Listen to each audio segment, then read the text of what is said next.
When you talk about the vastness of the mercy of Allah subhanahu wa ta'ala and His bounty, what you realize is that sometimes you come across these authentic ahadith. And at first you might even be a little suspicious about whether or not they're authentic, because the reward that is mentioned is so great for seemingly very simple things.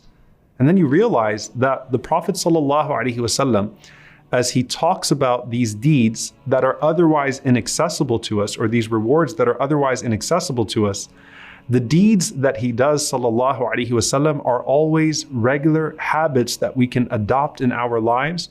And who knows how many hajjs and how many rewards we will find on the Day of Judgment bidnillahi ta'ala if we sincerely undertake those deeds. First and foremost, the sincerity of intention. And sometimes, especially for those that make the intention of Hajj, it doesn't really hit them that, inshallah, you had the niyyah, so bidnillahi ta'ala, because you had the intention, the sincere intention, it counts. But I didn't feel it, right? I didn't get to go to Medina and go to Mecca. I didn't feel the struggle of Hajj. And so it's hard for me to conceive that perhaps I actually would have the reward of Hajj. May Allah subhanahu wa ta'ala grant it to all of us who made the intention for Hajj or Umrah. Allahumma ameen.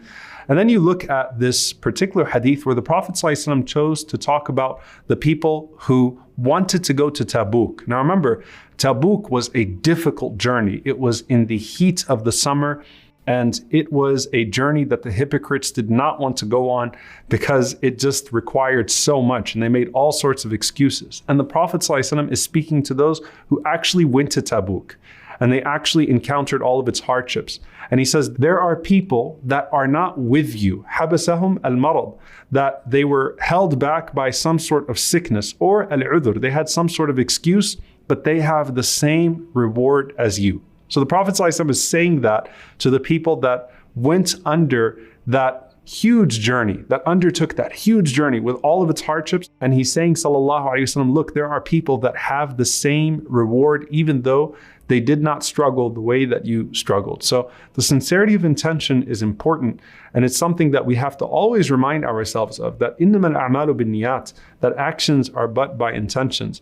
It's not just some sort of comfort that the Prophet ﷺ gives to us when we can't fulfill a deed. It's something that requires work. Like, you have to actually work on your intention and make sure that as you intend to do something, that you sincerely intend it for Allah subhanahu wa ta'ala, and then the reward is assured from Allah subhanahu wa ta'ala.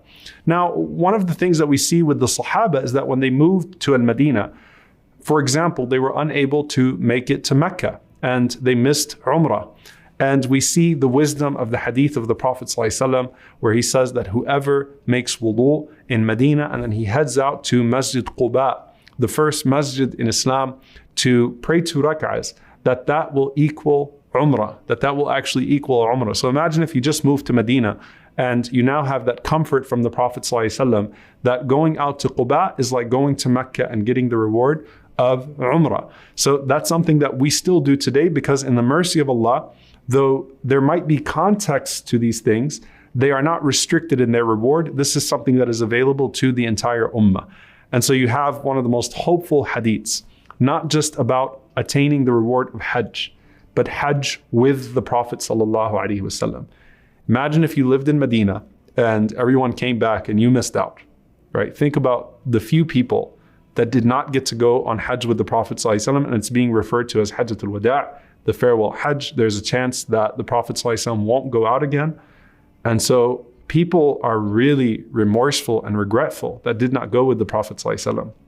And there's this particular woman, Sinan al-Ansariya, radiyallahu ta'ala anha, who was so sad because she wanted to go on Hajj with the Prophet ﷺ, but she was unable to. So she goes to the Prophet ﷺ and she complains to the Prophet ﷺ about her situation, that, Ya Rasulullah, I missed Hajj with you. So this is after the Hajj.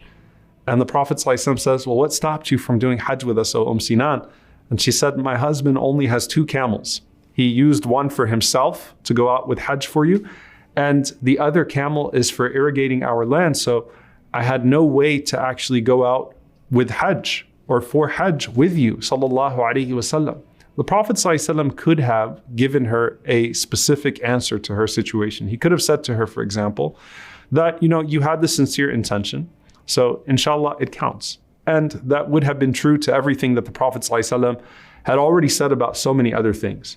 But instead, a gift to the entire ummah, the Prophet ﷺ says to her, if you can go out in Umrah in Ramadan, فَإِنَّ عُمْرَةً فِي رَمَضَانَ تَقْضِي حَجَّةً مَعِي. If you do Umrah in Ramadan, it is equal to doing Hajj with me. Notice the Prophet ﷺ did not tell her to go to Hajj next year, because the Prophet ﷺ knew that he would not be around for Hajj next year. But he gave a gift to the Ummah. May Allah reward Sinan for asking the Prophet ﷺ that question, because when you see the Haram in normal circumstances full in the time of Ramadan and the people flocking from all over the world, know that that is the reward of Hajj with the Prophet ﷺ. Now you have all of these various deeds, and this is something that I want to end this series with, because these are things that are accessible to all of us bi'idhnillahi ta'ala, and they all equal Hajj. And these are all authentic narrations that I'm going to share with you. What are the deeds that the Prophet ﷺ mentioned equal Hajj? Number one, the most famous and the most common, the Prophet ﷺ said, whoever prays in jama'ah, whoever prays in congregation and remembers Allah from Fajr, so prays Fajr in congregation and remembers Allah until sunrise. So they make dua or they do dhikr, they remember Allah subhanahu wa ta'ala in one of the legislated ways. And then they pray 2 rak'ahs after sunrise, Salatul Duha. The Prophet ﷺ said that that person has the reward of Hajj, tamma, tamma, tamma, complete, complete, complete. The reward of Hajj and Umrah, complete, complete, complete. So that's something that you can do on a regular basis. You could pray Fajr and you could stay until sunrise. And that is the reward of Hajj and Umrah. And that's something that the Prophet ﷺ mentions authentically.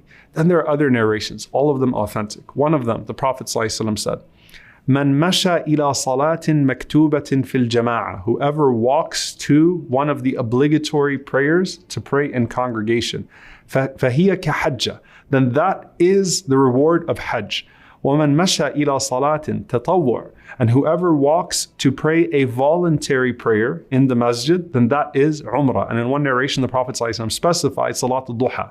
So if a person one day decides that they want to go to Salatul Duha, or they want to go pray 2 rak'ahs in the masjid, Salatul Duha, or a voluntary prayer, then that is the reward of Umrah. And when a person walks to the mandatory salah, and the Prophet ﷺ says, that is like a Hajj, complete, complete, complete.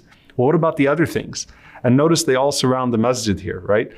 The Prophet ﷺ said in another authentic hadith, Man ghada ila al-masjid, la yuridu illa an yata'allama khayra aw yu'allima. Whoever goes out to the masjid, and what they want, the only thing that they want, is to learn something good or teach something good. So both the student and the teacher, when there's a halaqah, and you go out to the masjid, to one of those circles of remembrance. And think about this, by the way, in the age of everything being virtual now, especially post-COVID, right? When things open up and you actually have the opportunity to go and listen to something in person, attend a class live. The Prophet ﷺ said, كَانَ لَهُ كَأَجْرِ حَاجٍ, that person has the reward of a person who went out for Hajj, tamma. And he said, all together, complete, complete, complete. Why does the Prophet ﷺ keep saying tamma? Because you might be thinking to yourself, come on, Ya Rasulullah. Really? The entire Hajj? The Prophet ﷺ is saying the reward of Hajj. Complete, complete, complete. So these are things, subhanAllah, that surround the masjid that a person could do on a regular basis. Praying Salat al-Fajr and staying until Salat al-Duha. Going to the obligatory prayer, or going to pray a voluntary prayer, specifically perhaps Salat al-Duha when they have the opportunity to do so. Or a person going to the masjid to learn or to teach. May Allah subhanahu wa ta'ala make that reward accessible to all of us. Allahumma ameen. And then there's one more narration that I want to share with you in this regard, also an authentic narration from Anas ibn Malik radiallahu ta'ala anhu, a powerful narration. He says that a man came to the Prophet sallallahu alaihi wasallam, أتى رجل النبي صلى الله عليه وسلم فقال إني أشتهي الجهاد. He said that I want to go out and fight for the sake of Allah subhanahu wa ta'ala. I desire to go out and fight for the sake of Allah subhanahu wa ta'ala, to struggle in the path of Allah. وإني لا أقدر عليه, but I don't have the means to do so. So I can't go out in Tabuk, I can't go out in Hunayn. Ya Rasulullah, I'm unable to do so. What was the answer of the Prophet ﷺ? He said, هل بقي أحد من والديك? Are either of your 2 parents still alive? قال أمي. He said, my mother. The Prophet ﷺ said, فَأَبْلِ اللَّهَ عُذْرًا فِي بِرِّهَا. The Prophet ﷺ said, then show your closeness to Allah, come close to Allah with your intention. Strive and struggle by obeying her, by showing her goodness, by giving her good companionship, by serving her. And the Prophet ﷺ, and of course we know that when it comes to jihad, this is the famous narration where the Prophet ﷺ sent the young man back and he said, فَفِيهِ مَا فَجَاهِدْ, then strive in your parents, right? Strive in their favor, that go back to your mother, heaven is under her feet. But here in this particular narration, which is an authentic narration, the Prophet ﷺ says, فَإِنَّكَ إِذَا فَعَلْتَ ذَلِكَ, that if you do what I just told you, if you honor your mother, the Prophet ﷺ said, فَأَنْتَ حَاجٌ وَمُعْتَمَرٌ, you are a person who is amongst those who do Hajj and Mu'tamar. You are one of those who has done Umrah, وَمُجَاهِدْ فِي سَبِيلِ اللَّهِ. So subhanAllah, if one of your parents is alive, honoring your parent is like jihad and Hajj and Umrah all together. And this is an authentic narration from the Prophet ﷺ.